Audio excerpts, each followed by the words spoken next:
Assalamualaikum warahmatullahi wabarakatuh. Izin memperkenalkan diri, saya Alda Fadila sebagai moderator dan teman saya Betia Rohman sebagai pemateri dan Dwi Wulaningsih sebagai pemateri. Baik, di sini kami dari kelompok 3 ingin menjelaskan materi tentang jenis-jenis penelitian. Materi yang pertama akan disampaikan oleh Alda Fadila. Baik, semoga materinya dapat dipahami dan dicerna dengan baik. Jadi, penelitian ini terbagi menjadi beberapa jenis.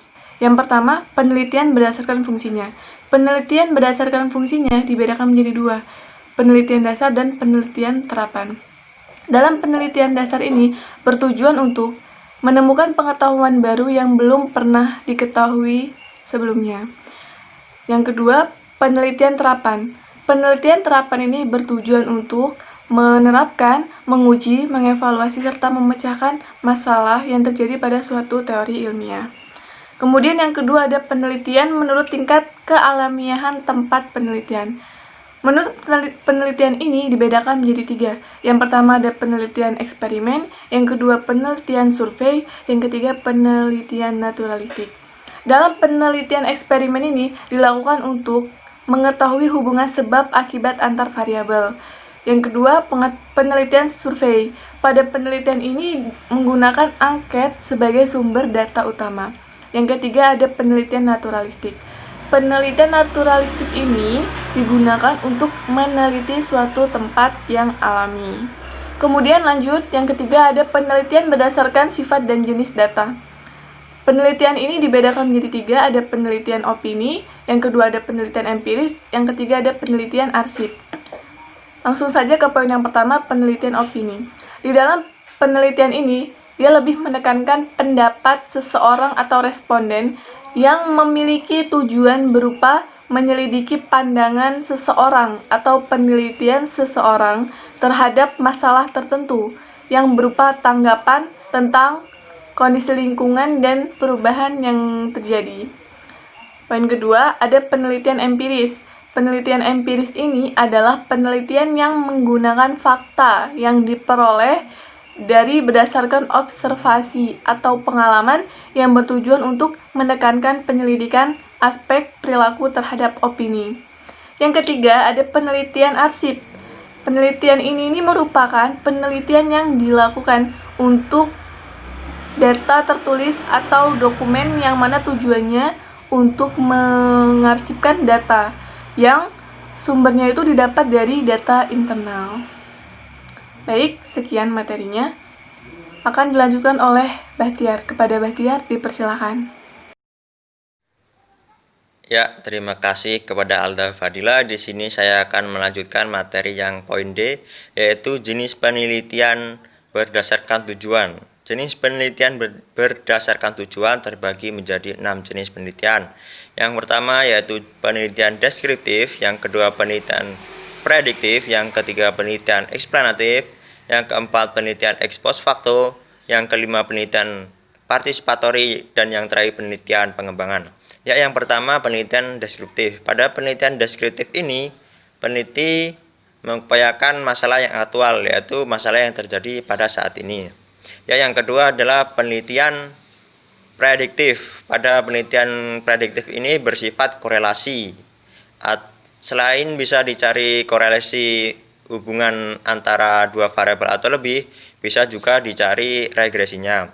Ya, yang ketiga adalah penelitian eksplanatif. Pada penelitian eksplanatif ini menggunakan hipotesis yang bertujuan untuk menjelaskan hubungan antara variabel satu dengan variabel yang lain. Kemudian yang keempat yaitu penelitian ex post facto. Pada penelitian ex post facto ini, peneliti menentukan sebab adanya perbedaan tingkah laku individu maupun kelompok yang nantinya akan mengidentifikasi faktor utama apakah yang menyebabkan perbedaan tingkah laku tersebut. Ya, yang kelima yaitu penelitian partisipatori. Penelitian partisipatori ini bertujuan untuk mengumpulkan pengetahuan baru dengan mengumpulkan orang-orang sebagai partisipasinya. Ya, yang terakhir yaitu penelitian pengembangan. Pada penelitian pengembangan ini, peneliti menghasilkan produk tertentu, kemudian hasil produknya tersebut diuji keefektifannya. Kemudian yang poin E yaitu jenis penelitian berdasarkan karakteristik masalah.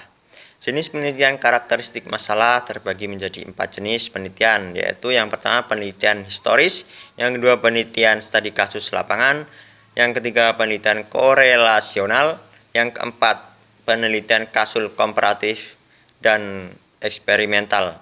Ya, yang pertama penelitian historis. Pada penelitian historis ini, data yang digunakan adalah data sekunder dan data primer.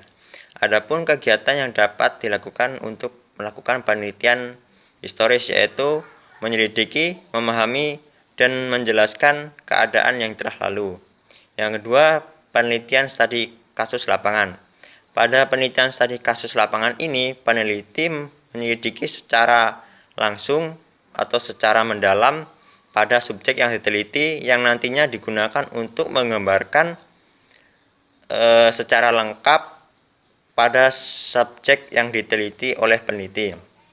Yang ketiga yaitu penelitian korelasional. Pada penelitian korelasional ini, peneliti menentukan apakah ada hubungan antara dua variabel atau lebih pada masalah yang diteliti. Kemudian yang terakhir yaitu jenis penelitian kausal komparatif dan eksperimental. Sebetulnya kedua jenis penelitian tersebut merupakan jenis penelitian yang berbeda.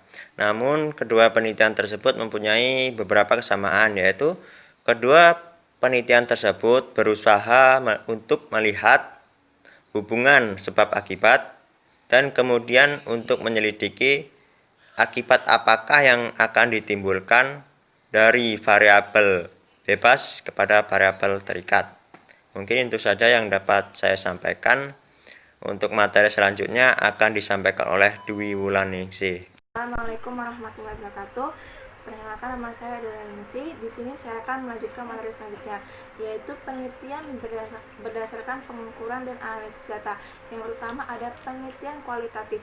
Penelitian kualitatif di sini bertujuan untuk menganalisis kehidupan sosial dengan cara memahami dan menggambarkan kehidupan sosial dari sudut pandang individu dengan latar ilmiah.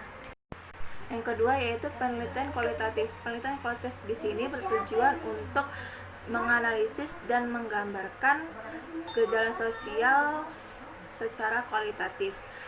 Penelitian ini menggunakan logika deduktif, bertujuan untuk keteraturan dalam kehidupan manusia.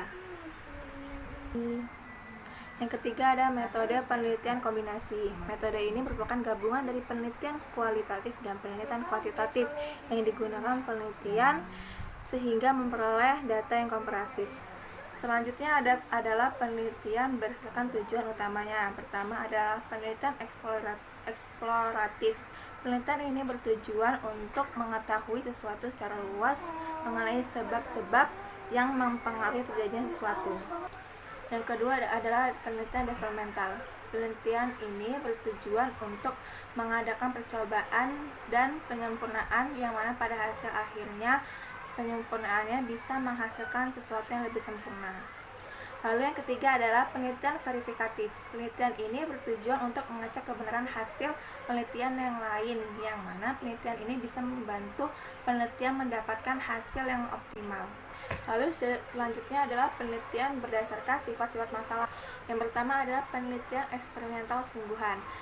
Penelitian ini bertujuan untuk menyelidiki adanya hubungan sebab akibat antara satu kelompok dengan kelompok yang lainnya, yang mana hasil akhir dari satu kelompok atau kelompok yang lainnya ini tidak dikenai kondisi perlakuan.